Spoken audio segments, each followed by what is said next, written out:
This is an interview with Shaun Hayes, interesting gentleman who made a lot of money, went a little bit off the track, ended up in jail, and now he tells the story. Once again, this is Shaun Hayes on Podcaster. I have a guest on the phone, and interesting because, and I'll tell right up front who this is. This is Shaun Hayes. Good morning, Shaun. How you doing?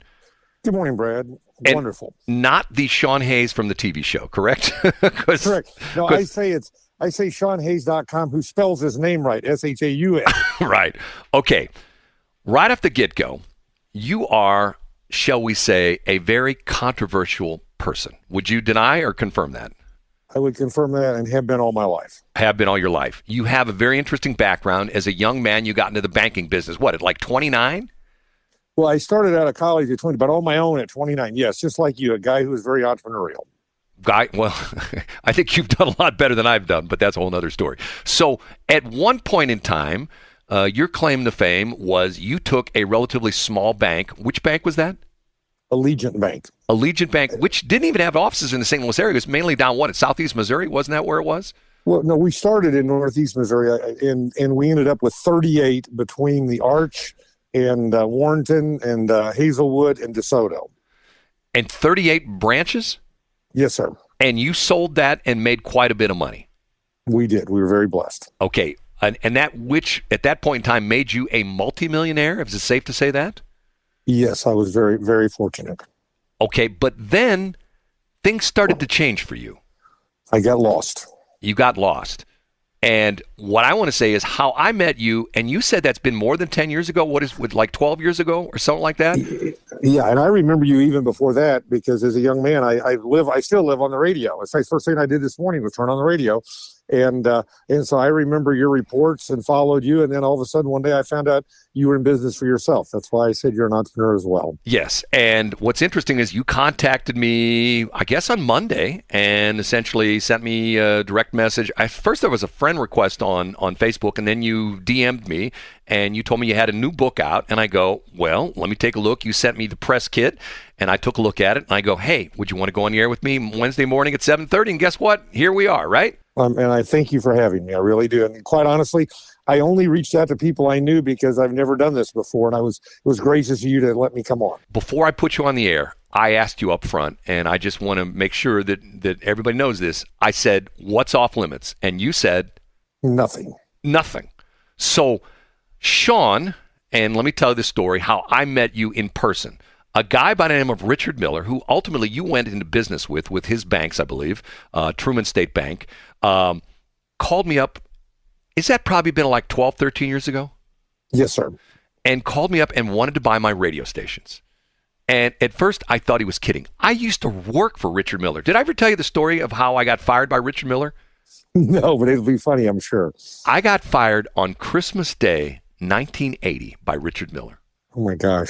He called me on the phone and said, listen, boy, we won't need you anymore. Thanks for coming in to Christmas, but this is your last day. Sorry, bye. That was how I got fired on Christmas Day, 1980. Okay, so I didn't have the utmost highest opinion of Richard. So Richard calls me up one day. I thought it was a joke because, as you know, everybody in the St. Louis radio business does their Richard Miller imitation. And one of the funny things is we call each other and we pretend we're Richard. Did you know that happened? No, I didn't. This is great. I can believe it, though. Because he had a distinctive style of talking, okay? So I met you because Richard wanted to put together a deal where he was going to buy my radio stations, and you were going to essentially write the paper, fund it. Wasn't that the deal? Yeah, we were part. We looked at several radio stations, and then I figured out that I didn't want to be Richard's partner in the radio business. Because Richard has a somewhat dubious reputation in the radio business, and you said to me already off air that Richard was essentially trying to, I guess would it be nice to say, trying to screw me? Yeah, but tell you very much so. I never seen somebody who went into a deal and said, we're going to give him this much money, but I don't ever intend to pay him any of the paper that I'm giving him. And right. I was shocked. And that was the deal. Richard wanted me to take a loan on the station, I was going to hold the paper and he was going to pay me. And yet when I told a couple of my friends that I had this meeting with Richard Miller and he wanted to buy my stations, they all went like, did you make sure he didn't pickpocket you while you were in the meeting? Because that was a reputation he had. Okay, so now on to you. You make all this money, you take Allegiant Bank, and you came out of that, you sold, and who did you sell that to? We sold it to National City Bank, which at the time was the 7th largest bank in the country. Okay, and then you started doing your own thing where you started helping other banks, correct? Well, I spent 4 years with them, and that was the beginning of my downfall because I had been, like you, a guy on the ground, and I like to use, there's a book called Guerrilla Marketing. I looked at my business as being on the ground and touching everything, and when you spend 4 years with a company of 35,000, 36,000 people, you lose your identity. And that was the beginning of the end for me. But I didn't realize it at the time, Brad. I slowly got myself into this mess. And what you did was, and let's be honest with you, I'll be honest with our audience, you just got out of prison not that long ago, right? About 3 years ago, yes, sir. And you were in for how long? For 37 months. Now, I'm going to mention a name. At one point in time, I had a real estate agent who was working with me on trying to do some real estate deals, and she was a good friend with Michael Litz, and you know that name well. Yes, sir, I do. And you were involved with Michael Litz on, quite honestly, a lot of shady deals. Would that be safe to say? I would say in the gray. Here's what I would say about Michael, and I said this about him 30 years ago when I first met him, because his brother is a very prominent securities lawyer in town. And I said, Tom is black and white. There's 50% black and 50% white. And I said, Mike is 1% white, 1% black, and 98% gray. And so I would agree with you. He worked in the margin. And that's why my book's called The Great Choice. Right. And we'll make sure and talk about the book because I was sort of fascinated to see it's not even available yet, correct? Correct. It comes out Tuesday the 7th. But it's already on like the Amazon bestseller list or something like that. Did you see that? I couldn't believe it when somebody sent me that. And it's been there just because it's of interest and far more interesting than I would have ever thought. The book wasn't written for this purpose. Obviously, I want to sell books, but you don't make money in the book business. You probably know more about that than I do. Right. Because you've talked to hundreds and hundreds of people about it. Right. The book business used to be a lot of money, and now you're lucky if you can make any money in the book business. Okay, so you were involved with Michael Litz, and you were involved with, he did a lot of real estate deals where he was buying houses and renting them and reselling them and stuff like that, and you both got caught. Explain what you got charged with. Well, I got charged with, and I pleaded guilty to, and I was guilty of bank fraud. And this is a little background on how you get there, Brad. I'd been so successful, I didn't feel I'd do anything wrong. You got to remember that. I'm trying to warn people in a way here. And two, I watched the world melt down in 2008, and there were months where I was losing $10 million a month. And so my back's against the wall. And Michael and I had become involved in a partnership that was going to build a Target. And of course, when 2008 came, Target didn't build it. And so what I did was I took and I manipulated documents in a way not to get money. I didn't get money, but I bought myself time. And in reality, I bought myself literally about 11 months. And it didn't work out. And thus I was caught, as I should have been. And then there goes the party. But in the banking side of the world, or in a financial crime, it isn't like you rob a 7-Eleven or a Quick Trip and, 30 minutes later, they're after you, or 3 minutes later. It goes on for years and years and years. And this happened in August of 2009, and I wasn't even indicted until April of 2016. So essentially 7 years later.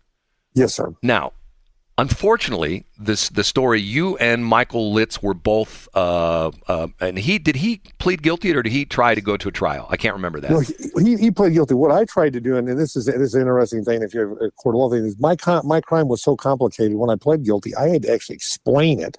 And we thought at one point we could probably win because it was that complicated. The problem is Michael had nothing related to me, had done 212 owner carryback mortgages for people in St. Louis, and he didn't pay the first mortgage, the bank. And they said, Shaun, they're going to bring 212 families into this courtroom, and you're going to sit at the same table, and they don't care that you weren't involved financially any which way. You're going to be at the same table, and you're going to get 20 years. So quite honestly, Brad, the 68 months that I pled guilty to was a relief, and I'm sorry to say that. Now, the sad part of it is, a lot of this is sad to me, I know this had to be personally devastating for you. Michael Litz and you were supposed to report to prison. Michael Litz instead rented a room out in Chesterfield and committed suicide rather than go to prison.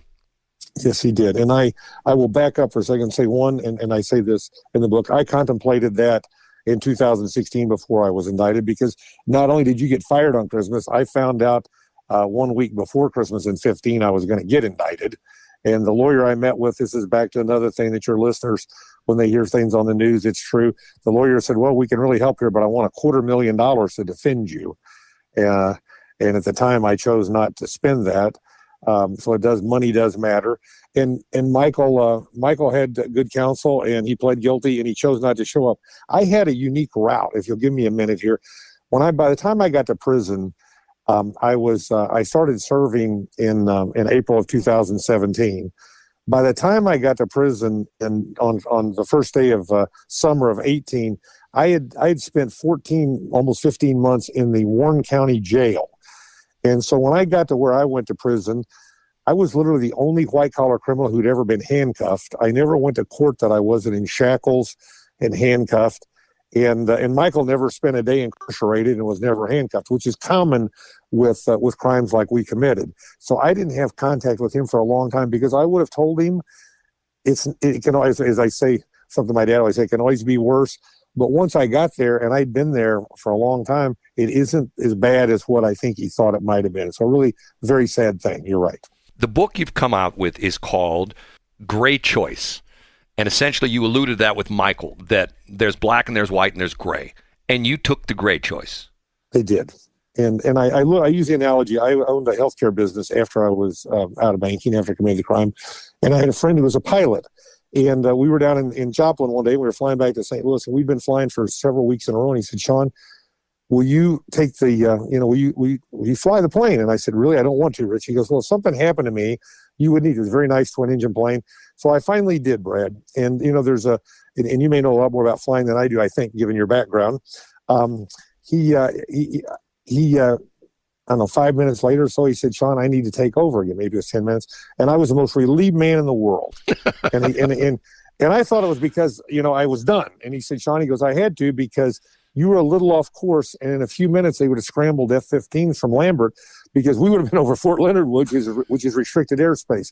And if you leave Los Angeles and you fly towards DC and you're 1 degree off, you end up in New York. And what happened to me was, given the amount of years I operated in the gray, the time and the distance I traveled, I went from that light gray, which is not illegal, to the black.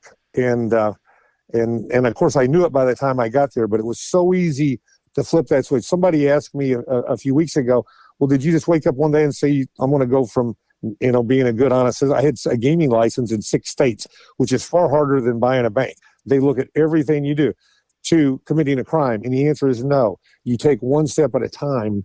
And if I may, the first month I was in banking, they put us in a class from a big company to personality test us. And the first question was, have you sold anything from this company? And most of the men and women in the room had been there for months. I'd been there for maybe a couple of weeks.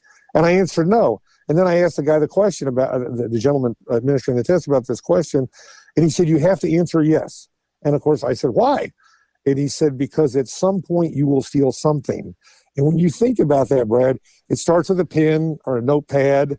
And then I remember very early on, a guy that was older than I was set me up on a blind date, and we took girls to the baseball game on the bank. Of course, I gave him like $90 in cash to pay for mine. I noticed he paid with a company credit card.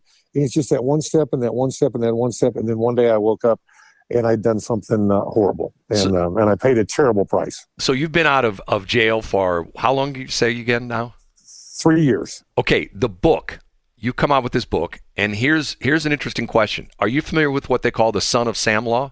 Well, I know I pay restitution every month. I do. Yeah. Okay, but do you know about what the Son of Sam law is? Yeah, you can't make money on your crime. Correct. Right. So, are you making money with this book? Like I said, I don't think it will make money. I wrote the book for this reason. And there's 2 reasons. The first reason is, and I say it at the end, if I keep one person from making the decisions that I made over time and not going through what I did and not suffering the consequences, mainly in my case, it's the consequences my children have had to suffer, then it was all worth it. Secondly, Brad, is 7 years ago when I was at that bridge that Michael Litz was on, I called a woman in Dallas who runs a large speakers bureau and told her I had these problems. I'd known her through hiring her firm, didn't know her well, and never even had dinner with her, one of those kind of things. And she said, Shaun, write a book. You've had an interesting life. And my answer was this. I said, Gail, I'm not that interesting. Well, when you're in prison, you read a lot. And I read dozens and dozens of books. And I said, well, I'm still not that interesting. I'm not that interesting, but I'm a lot more interesting than these other people.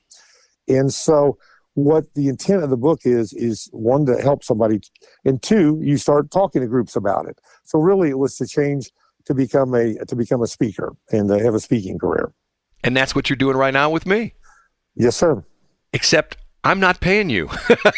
No. And by the way, I speak for free. I speak for money, but it's about getting the story out there of that. Really, to me, that summation of that airplane flight is exactly what people do. 99.9% of people don't wake up and decide to do something wrong.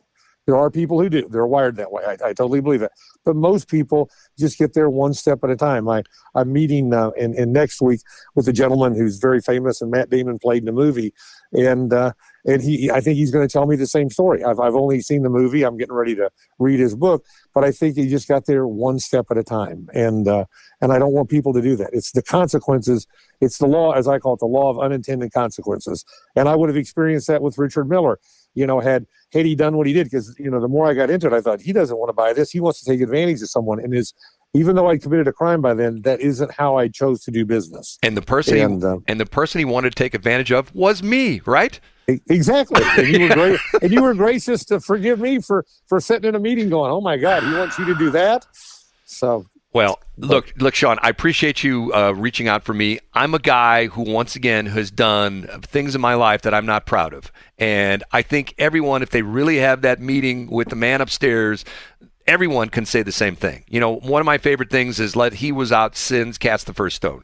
I'm not saying what you did was good, bad, indifferent. I think it's interesting that you were being very upfront about it. And I think that that's what, makes life interesting, that you can take a wrong turn and you can say, okay, I screwed up and hopefully I'm back on the right track, right? Correct. And I will tell you in closing, surround yourself with people who will hold you accountable, because all those years I had that.